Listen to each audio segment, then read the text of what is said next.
Баршаңызға сәлем. Мен сіздерге алдыңғы видеода уәде еткенде осы жарты жүректен жасалатын тағам түрін ұсынамын.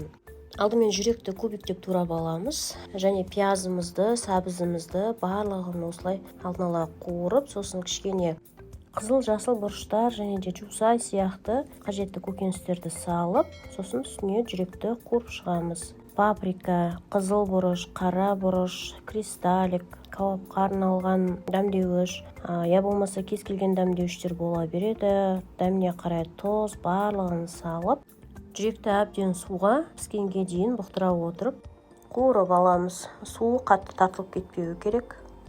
Сулы болып тұрса, дәмі әдемі болып шығады. Мен алдын ала күріш пен картопты қайнатып дайындап қойдым гарниріне ұсынғанға. Егер видео ұнаған болса, лайк басып пікір қалдырып қойыңыздар және де каналға тіркеліп алыңыздар. Ал енді картоп езбесін өте дәмді етіп ұсыну үшін кішкене осындай сары май және де сүт қосып алып, жақсылап езіп араластыратын болсақ, дәмі өте керемет болып шығады.